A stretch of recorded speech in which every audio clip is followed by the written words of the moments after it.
here, if at all. Let's see if LemonTea knows this matchup, which I'd be pretty surprised if he did not, personally. Yeah, there was that early Kirby that did some stuff in events like Fusion. I think it was Kirby Fan, but like JeJaJeJa is almost writing the book on what this character should be doing in some instances, and JeJaJeJa has always had a really adept advantage state, but against, like you mentioned, like Wolf should never really fall into that trap because his hitboxes are, for lack of a better phrase, just better. Yeah. Honest to God, like, not even really just his claw ones, but the kicks as well, especially that Nair is just going to beat out so many of Kirby's options, if Kirby is even ever able to get in close in the first place, you know what I mean?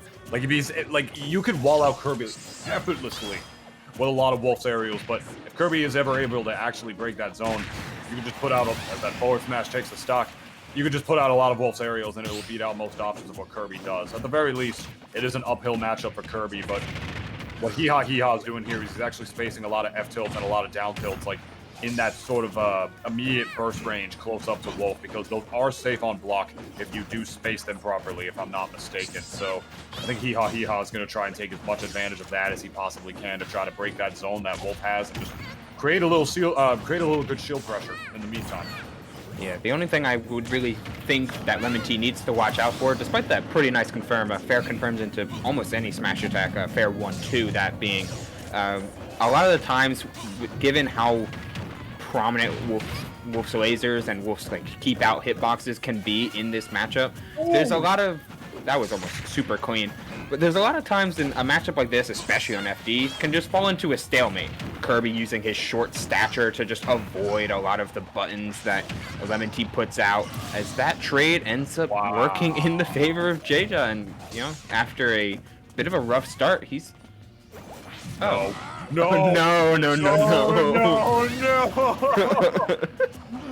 That is called a reversal of fortune, Beast. Wow. Beast. Shout out to Beast, I guess. Like, I meant the Beast. I didn't. Oh, the. True. Okay. All right. Yeah. Oh my God. That was actually really funny. LemonTea just pulling in the trap card, reversal of fortune against Hee-Ha right there, saying I will not die that way. Yeah, he's got his counter traps on deck, but he needs to start making a couple plays now. Kirby's damage output is nothing to seize on, and okay, I thought he was gonna go for a dare ride right there and end it off with down smash, but probably wouldn't have killed. That back air will though. Nice. Ooh. Kirby, he's got the sauce when he gets in close. That's where Kirby really shines the most. He sucks at getting in because of his airspeed and like being walled out against like longer ranged aerials and just also higher priority ones like Wolf's Nair and stuff. But once he is actually in, man, oh, it's go time off of a grab. That Vortex is real, my friends. He gets a lot of damage. He's got a lot of confirms up close, especially after his buffs. Nair is a good get off me tool and a good approach option now as well. On top of that, that move comes out so much faster than it used to be. You remember when that got buffed? I do. It was ooh boy. Move had no reason to come out as slow as it did beforehand, and then they buffed it, and now Kirby actually has a pretty solid approach option. Once he's actually in, he gets that grab, it's go time. He's got all these setups, all these confirms and whatnot, all these resets off of down airs and forward airs off of the forward throw. It's something else to say the least, as well as down air, down throw just for damage and positioning, especially when you're close off the level as well. It's like I always say about like the low tiers in this game, which I do still consider Kirby to be borderline low tier, probably around like one of the better low tiers, worst mid tiers maybe. Kirby is, it's what I always say about them, man. You still need to know the matchup. Like low tiers in Ultimate specifically are not the kind of characters that you can just mash on and then just autopilot against. There's a reason Glintendo complains about them as much as he does, and that's because you need to know the actual matchups against them.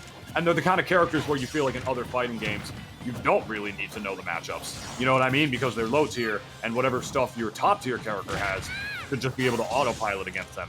But we got Hee-Ha out here proving to LemonTea right now. I don't care how good of a wolf you are, you're not going to be able to just mindlessly mash against me. I'm going to have to make you think, my friend, if you're going to want to advance against me in this bracket. I don't know if you noticed, I already took a game off you.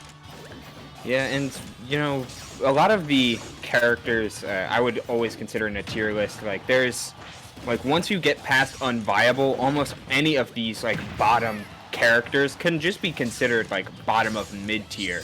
Like, there's maybe 3 unviable characters, and with how much JeJa has been doing and how much other Kirby's have been doing, it's like, because remember, he got solo Kirby got 13th at an Umabura before the online era. So it's there's plenty of stuff to this character, and on top of having a copy ability, specifically a laser copy ability, that kind of solves a lot of his range problem. So we'll have to see if JeJa manages to get that again and really even up the playing field.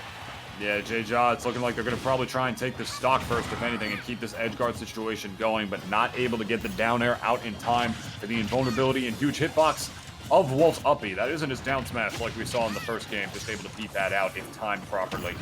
It's all a matter of on how much damage insurance that LemonTea is going to be able to get on this second stock so far. He only hit him a few times, but he's already up to 65% as well. That's pretty good insurance for LemonTea, who's probably going to be going into his second stock momentarily if JeJaJa, did I pronounce that right? Yeah, JeJa.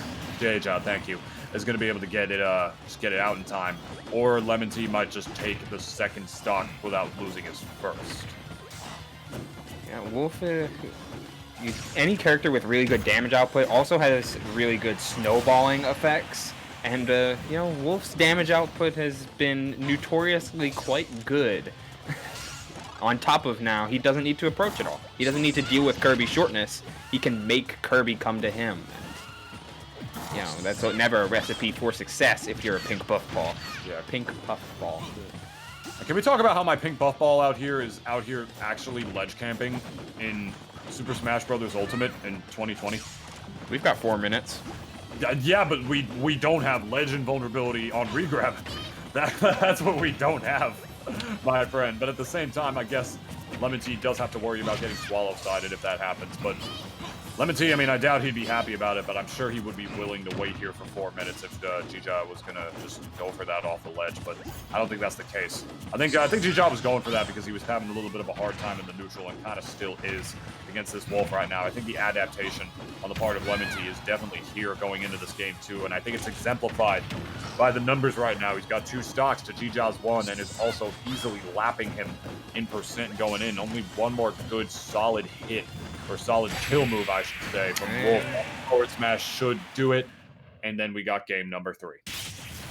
Yeah, Wolf and all of the Spaceys have just such great like momentum that can flow behind them once they get a lead or once they get their advantage going. And what I always attribute to LemonTea's success is like when you just get out of a clash or an interaction or an air-to-air, he's always ready to like land and keep pushing. Like land with dash attack, land and then go for another back air. Like he pushes forward even further and doesn't let players take a break when they want to. But he also knows how to dial it back and just sit back with lasers when he needs to.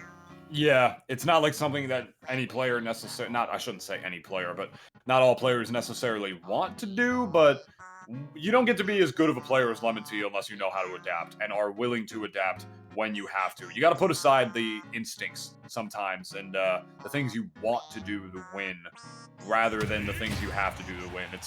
If you don't have that, it's a little bit of a mango syndrome, except without being good at the game. You know, I'm talking about like low-level players who just want to do whatever the hell they want going in and then not willing to adapt, yet still get angry when they lose. You know what I mean? It's that you don't get to be a player of LemonTea's caliber unless you really learn how to just play how like you have to when you do.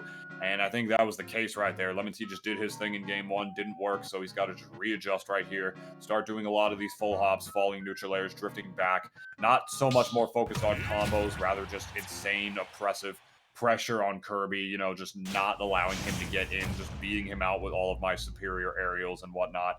Like we theorized at the beginning of the set before that first game, if you would. Now I'm really anxious to see what JeJaJa is going to be able to do. What adaptations is a Kirby going to have, if anything can have, going into game 3 against LemonTea's Wolf? Yeah, I mean, I feel like the adaptations are what we're seeing right at the beginning of this game. a lot more grounded, keeping his big old blobby feet on the floor, like going for these tilts to start combos and not committing to trying to go air to air with Wolf unless he gets that first hit. And that's like the pace of this game, if you can remember from games 1 and 2. The first stock was gone in a blink of an eye, both in LemonTea's favor. Now, 40 seconds in, and we're still under the 40% threshold.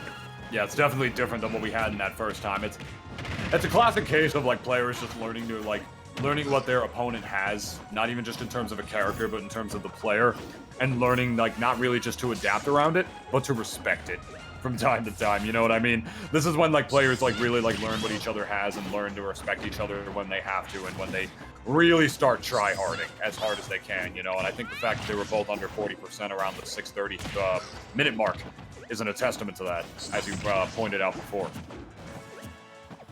But even still, like we've got some some momentum starting in JeJaJeJa's corner.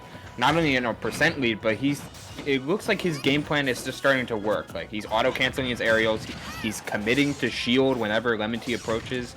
And now that you're at 80%, you don't have many grab follow-ups as Wolf, just some positioning throws. And backer Kirby's aerials are real strong. Like he's got some real good buttons when he needs them. Yeah, that's the thing. Once he's actually in, his aerials are pretty strong to boot. That back air is solid. It always has been, and it will kill you at any sorts of wonky percents. And getting in. Love the buffered out air dodge from LemonTea right there, knowing that that's one of the better options to just get out of that vortex and making sure Kirby can't even start it before it becomes a thing. Call that a tornado watch. We want to talk about Kansas like we were talking about before. Yeah, it all comes full circle. And there's the up smash out of shield. One of the greatest, if not the best up smashes in this game. I like to call it the Haagen-Dazs because it scoops on two sides from very far away. Yeah, he gets himself a banana split right in there. He does. Classic Wolf. And speaking of a classic, that's some day one stuff that just keeps on giving. Down throw dash attack. It sets up so well for any of Wolf's chases on top of his amazing airspeed. But JeJaJa's, his defense has been incredibly well this game. This is the first time we've seen LemonTea get a really long juggle, and it evened up the playing field, but all of the percents are even right now because JeJaJaJa hasn't been getting grabbed, or he hasn't been getting hit by these starters that LemonTea's been throwing out. But just the burst options, that's the stuff he's got to watch out for at the end of the day. I feel like LemonTea sort of needle and diming JeJaJaJa right now. Ooh, beautiful reaction air dodge right there to get away from the down B.